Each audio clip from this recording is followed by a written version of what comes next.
I want to talk about some Santa Clarita challenges.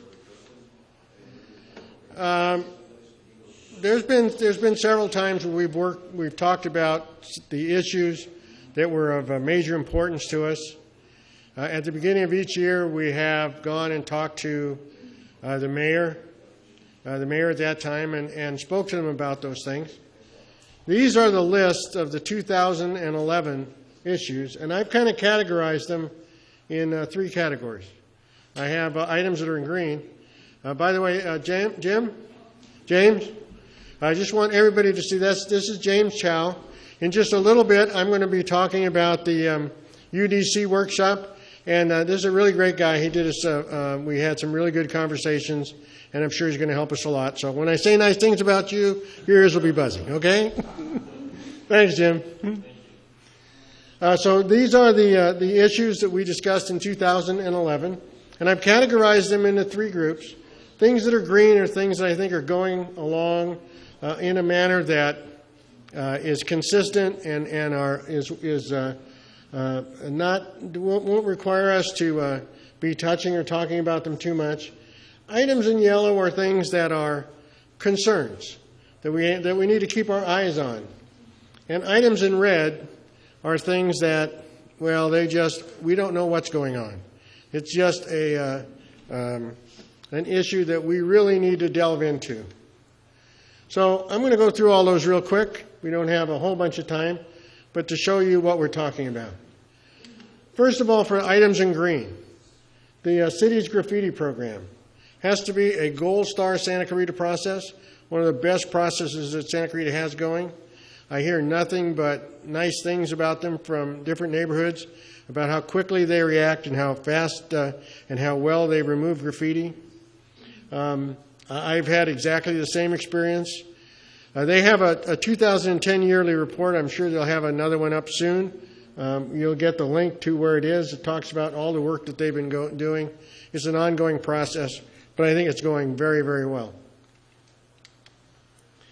The other is I'm really happy with the progress on the Cross Valley Connector East Side Bridge, because it was a year ago when we were told that the city was going to fund. Well, first of all, we were told in March of 2010 that the Cross Valley Connector was complete.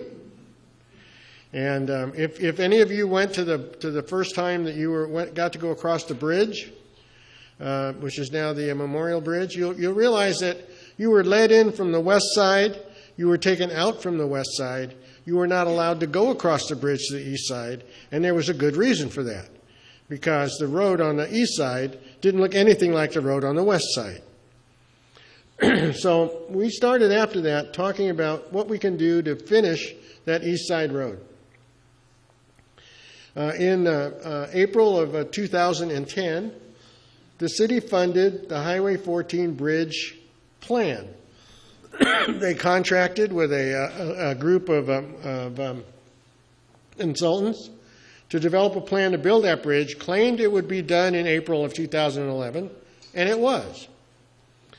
Now that plan has been submitted to Caltrans, and that plan being submitted to Caltrans, the expected completion date is sometime in the spring of 2012. At the budgeting meetings, Robert Newman got up and talked about the fact that he was working to get a grant for the remaining amount of money necessary to build the bridge. And just a couple of meetings ago, Robert Newman reported at the City Council meeting that it indeed did happen, and that the funding, although it wouldn't be available until 2015, is not all the funding. Remember, we're not going to get approval from Caltrans until 2012. There is some money from both the Pardee and the Golden Valley project. There is the possibility of borrowing from other bridge and thoroughfare districts. So it's a good possibility that that thing is going to occur sooner than 2015. But the thing that I think is really impressive about that project is that Robert Newman and company have come across every time they said they were going to do something, it happened. And I think that's admirable. That's the kind of thing we want. You know, you don't have to tell us exactly what we want to hear, but tell us what the real story is. And when you learn what the real story is, it gives you confidence that it's going to happen. We'll keep watching it, but I'll bet that Mr. Newman will come through just like he did last time. The library takeover, we've now had the transition to LSSI in July of 2011, but the Canyon Country Library right now is under repair from water damage coming up through the concrete flooring. And one of the things I think that's very interesting is that Shangri-La development above the library has been pumping water for years. So there are some underground springs there. And it may not just be as simple as scraping the concrete, laying down a coat of water stop, and then recarpet it. So we'll have to wait and see what happens. Also, the Newhall Library construction continues, a place where we have now, between both of them, spent $12 million to buy a library we already owned, and another $20 million to build one we don't need. But we'll just watch and wait and see what happens. The open space assessment yearly increase, that's something we just have to keep an eye on. By the way, the open space expenditures are being reviewed on a yearly basis by the FAP, and currently we have 2 members of our committee that are on the FAP. This year, the 2011 year, I'm the chair, but we will have a new chair each year around the different committee members, and Spence Leafdale is on there with me. Now, when we reviewed the 2010 data, it showed that there was excellent attention paid to detail. We asked 2 hours worth of questions. Everything that we were told was explained to us, and all the expenditures were identified properly. It was really good. Disturbing part is that the information that is supposed to be being shared to us about the future plan is kind of being held back by the senior city staff. And so we're not really sure what's going to happen to that expenditure in the future, whether it is going to need to be increased year by year. And we'll just have to watch it and wait and see what happens. But we're continuing to look at it. The rooming house ordinance is really interesting because it was passed a while ago. I'm going to show you some of the old charts. But what was very interesting was that on November the 4th, let me go back to the beginning. I received an email from Bob. Bob told me about a particular house in his neighborhood watch area that had a complaint against another house that it was being used as a rooming house. And we thought that was very interesting, so we got together with crews. I called the people who lived in the complaining house, and we all agreed to meet. And so on November the 4th, Cruz and Bob and I met with the neighbors to discuss the problem. And it had to do with the number of families and residents, that they felt that there were a large number of families there, maybe as many as 16 people living in the house, and that there was possible illegal construction where rooms had been segregated off and each one being rented out. Well, we discussed what it takes to take action about that. Part of it was the issue that, well, if you can visibly see the problem from the street, it becomes easy. You know, you can see it from the public right of way, and code enforcement can take immediate action. Or they could go up to the property and ask if they can come in, and if they're invited in, well, they can get a first-hand look. Or if there is a sufficient amount of reason to believe it's occurring, they can obtain an inspection warrant and then go in and visit the house. So that action is in process. We're going to tell you a little bit more about what happens to it. But in 2009 was the time we were talking about this rooming house ordinance. If you remember, the Monteverde development area was championing having the rooming house ordinance passed by the city, first approved by the Planning Commission, then on May 5th of 2009, and in June 9th went to the City Council for an up-down vote. And we thought, you know, we really had a success there. And part of the success revolved around the definition of a rooming house. This is the charts from 2009, didn't change them at all. But it talked about, it includes a dwelling unit where 3 or more rooms are rented individually or separately. So in other words, if you had more than 3 individual lease agreements within the house, then it would, of course, be considered rooming house and then would require you to get a permit. So what the staff said was, well, we're going to add this new definition of a rooming house, and they're going to modify Section 1713 of the permitted use chart, and they also wanted to add this little extra tidbit, 2350.010, which were the purposes of obtaining a permit if you had a high occupancy residence. And in that permit, it stated, and as it states now, if you go out and you look at what the code looks at like right now, that's what it says. It says, requires that any single-family dwelling unit that is rented in whole or in part to more than 6 persons that are 18 years of age or older. So there was a big question I had all of a sudden. What happened to the idea of 3 lease agreements? So I called Cruz. I actually called him before I went out of town last week and said, Cruz, what happened to the 3 lease agreement thing? Because I could not find them anywhere in the UDCs or in the definitions. And he's going to get back with me. I'm going to talk to Bob a little bit after this meeting about following up on this. But if it appears as if what happened is that they added this section to the UDC, but the definition statement never got there. So we're going to go check it out. Maybe I missed it, but we'll find out for you. So these were just some of the concerns we raised in 2009. We wanted to make sure that if you had your son or daughter had to come back home with their family, would that be counted? Or if you had some relatives that had to stay there, and we were consistently told it is only if we are entering in lease agreements with 3 or more rental agreements, and we don't see that. We supported the ordinance, and now we got to go follow up and find out what exactly happened. One Valley, One Vision, Planning Commission approval on May 2011, City Council approval on June 2011.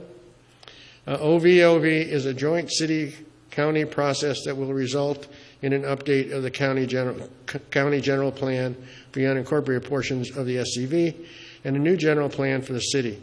We've had a lot of people that have complained this is going to create higher density. We've had a lot of people complain that waiting to see what the outcome of this is going to be. And we know right now that this is going to drive a whole bunch of UDC and zoning changes, some of which you just had a presentation about. So we need to wait and see and look at and track this item to make sure that it heads in the direction we'd like to see it. On the ordinance for UDC changes, on October the 27th, Rick and I attended the UDC workshop held in the activity centers, and that's where James Chow was. That's why we said he was a really great guy. Well, I'll tell you what, each one of us represented 50% of the attendees. And it wasn't widely attended. But for our perspective, that kind of gave us the ability to really have a lot of discussion with the different planners and talk about exactly what we thought was the right things to do. Now, in the case, we said, you know what, we'll make some suggestions to you here, but we'll send you an email. And in that email, we'll send you the suggestions plus justifications of why we believe those ordinances should be changed that way. These should sound very familiar to you because we've talked about them time and time again. One is to provide a method in the UDC to enable discretion of the applicability of new codes to existing neighborhoods. You write a code downtown in City Hall, doesn't change anything. All the houses that are already there are still there, and all the neighborhoods that are there are still there. We should have a way where we can maintain the flavor of the neighborhood and not encumber them unnecessarily with new requirements.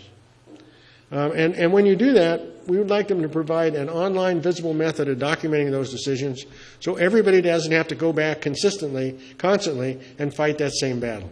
And we've been told that directors' policies are the way, if you recall, the directors' policies are the way those things would be accounted for. They would be online. and we keep asking for the link to them, and so for some reason they've never showed up. We'd like them to place all the UDC terms and definitions in one location. Right now they're all over. They're in different sections. They're in different places. It would be nice if they had a section called definitions. That way everybody would talk the same language from section to section. And when someone says, well, oh, you just don't know the definition of that term. Really? Where is it? And then, they pull it up out of somewhere else. So we talked about that change. Change the UDC so that illegal signs are confiscated and not returned to the owner. We spent a lot of time. We're going to have to do it continually about illegal business signs. And they happen to be A-frame signs. They happen to be signs that are put out by the road, close to the roadway. What does code enforcement do? They go take them, pick them up. And then they call the business owner and have the business owner pick them up. And what do you think the business owner does? Waits about a week and puts them back out again. So we said, you know what, if they're illegal and they're not in a proper place, how about if we just confiscate them? Because when code infractions are repeated within 1 year, that's the next thing of the initial mitigation effort, they're considered a continuation of the code enforcement action and not a new case. So if I put out my legal sign and the city takes down to their lot, then they call me, I pick it up, I wait 30 days, I put it back out again, the whole process starts over again. We're saying, you know what, maybe within a year that shouldn't be. Commercial realty signs. Does everybody love the amount of commercial realty signs you see on every single strip mall or rented building, commercial building here in Santa Clarita? I mean, just the one down here on Sierra Highway, it looks like wallpaper on both sides of the building and in the front. So we said, why aren't commercial signs limited the same way everything else is?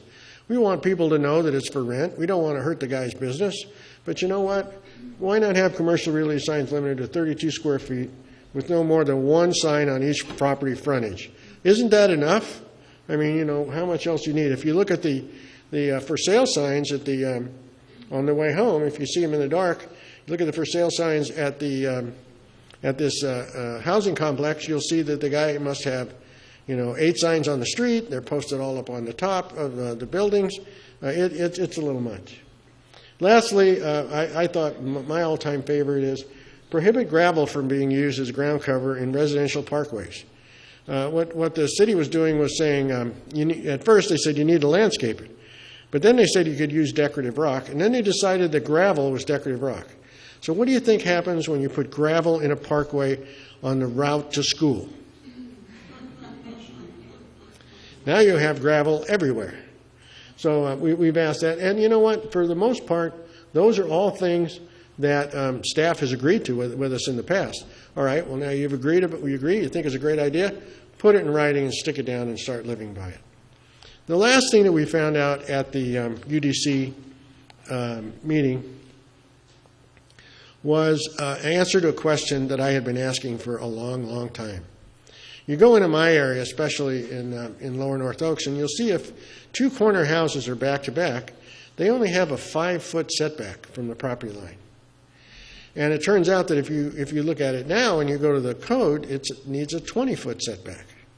So if one house, in one block has maybe 15 feet and wants to build something in that area, they're not allowed to because you're intruding on the setback. Well, it turns out that what happened was that at one point somebody made the decision that would really make everything look really nice. And so they changed from the county setbacks to a special city setback for reverse corner lots that said a reverse corner lot had to have a 20-foot setback. Well, I guess it's been causing them as much heartburn as it has us. So they're now going to return back to the county side yard setback requirements. So therefore, if you have 2 houses on a corner where the houses are back to back, then the side setback to the street will be 5 feet. If you have a reverse corner lot, a lot where the back of the house faces the side of another house with a 20-foot setback, your side yard setback is 10 feet. And that's the way they were originally built. So now I understand why they were originally built that way, and the city is evidently going to go back in that direction. Illegal sign enforcement is a constant battle. It's a mixed bag. We've had some really good success stories. All you had to do is go to Soledad and Crossglade, where when we started there were 22 illegal signs on those corners. And by doing the code enforcement thing, all of those signs are gone, except for a couple of habitual repeat offenders. But for the most part, they're gone. And the property owners that own the businesses have put up tombstone monument signs that allow all their businesses to advertise. So it accomplishes everybody's goal. It's really a win-win deal. Businesses get to advertise, but it looks decent and it looks really well. And but then again, we have some habitual offenders, like the guy that likes to sell fish and chips there, that keeps throwing his sign out, and then every time we report it, it gets picked up, and then we wait 30 days and we start over again. Anyway, you have to realize that Cruz Caldera's code enforcement group is comprised of only 5 members. Those 5 members are tasked with servicing the entire city. So in order to get them, I mean, they're still doing sign sweeps once a month or once every 2 months to go get rid of bandit signs and signs off telephone poles. But if you want to really get the rest of those signs taken care of, we have got to continue to report them and continue to push the city for their removal. Sanitation district and chloride levels. Here's one that is a real problem. This is one that may, in fact, devastate this area. Our sanitation board members right now, McLean and West, voted to borrow and spend $23 million on planning a wastewater treatment to meet 100 milligrams per liter. There's only one method to repay that loan. Raise your assessment. That's the only way they have. Okay? But then if they actually build it, it's going to cost another $500 million. And guess how they pay for that? They raise your assessment again. And that may have your assessment raised by a multiple of 5. It's $240 a year now. $240 a year. Let me say that again. $240 a year. And so you all have to do is multiply it by 5. So one of the things that I thought was really interesting was sanitation staff did call me. They want to come out. We're going to meet with them later in the week. Spence and I are going to meet with them later in the week, and they're going to discuss exactly what they're going to do with the money that's been borrowed. It's not their responsibility that they borrowed it. This is information for us. We'll be able to come back and talk to you. But you can bet your bottom dollar that I'm going to be back at the City Council talking in public participation and asking for how they expect to pay for and why they borrowed that money. Bill Ahrens is also doing some research on providing information on legislation that was passed at the federal level prohibiting unfunded mandates. And we want to see if any of that is applicable in this case, because this whole issue is caused by the Clean Water Act of 1972, and it is a piece of federal legislation. A year ago, someone mentioned to me the Burtech site. Where is the MRF going? 1 year ago, the committee to find a new site gave the city 3 options, and they sent Burtech out to go look if they could get into one of those facilities. The 170-acre industrial project in South Newhall, the former oil refinery on Sarah Highway, the Saugus Industrial Center, and since then, no progress reports, none. Now, we've talked to Dennis Vernier, but Dennis works for Burtech and is looking for a site. But as far as we know, the only thing he keeps telling us is, nope, we're not going to use that initial site. That's off the table. But we don't know what's happening, and I think a year is a little long to go without a report. Standard median work. Someone mentioned standard medians. That ties into the latest LMD vote. Okay? Staff has declined to come and present the plan. Right? So as you remember, we've been setting out public record requests to try to find out what the plan is as to why you are paying the, $58 a year if you are in an area that is paying only for standard medians, and when they're going to actually implement this standard median plan across the valley. That records request is ready for me again. Last time it didn't produce any information. I'll get to see it on Monday, and we'll be back with you and tell you what it says. But I think what you should do, too, is look at the commentary by Jim Farley and Mike Wilkerson. The intent of Proposition 218 to protect you. It's the Right to Vote on Taxes Act. And in this case, in the way this last LMD election was set up, if you remember, we talked about it, anybody getting a reduction voted yes. Predominantly, everybody that was getting assessed for the first time voted no, and that's how they got it passed. So I would read that commentary. And then there's the Canyon Country Community Center. This is one of my favorites. Remember, that was where in 2009, Rick Gould comes to us and says, we're going to look for a site. We don't have the money to build it, but we're going to look for a site. And what's it going to cost? It's going to cost $20,000.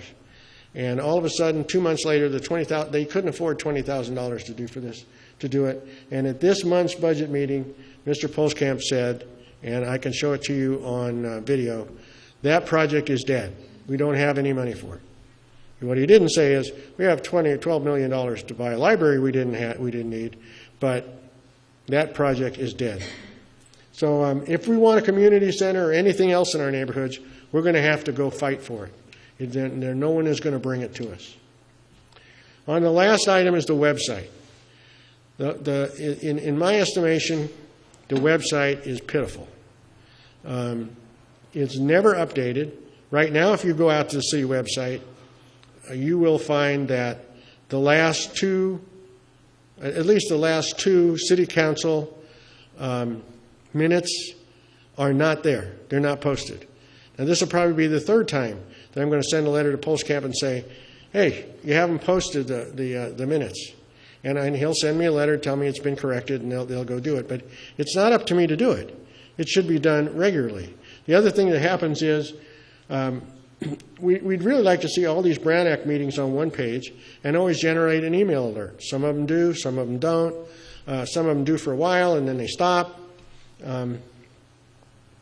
Lastly, someone asked me just today, said, do you know when the next Public Safety Subcommittee is going to be? No, I have no idea. Why? Because they don't post it until 3 days before the meeting, because that's what they're required to do by law. But it's scheduled normally a month and a half in advance. Why isn't it posted so we could at least see it or put on a community calendar? So we'll be continuing to push for some changes. Lastly, I'd like to know if there's any additional items that you have great concerns about. I got one tonight, a question as to whether or not emergency vehicles would be able to influence traffic lights on their path and make them all turn red. I know that there are systems in some cities where emergency vehicles can make the light turn green in their direction. But, is there a way to make it safer? So if you have any additional items that you think are extremely important, you either speak up now or email them to me. No, you don't have to forever hold your peace. Or email them to me, and we'll put them on the list. Yes? Smart meters. The smart meters.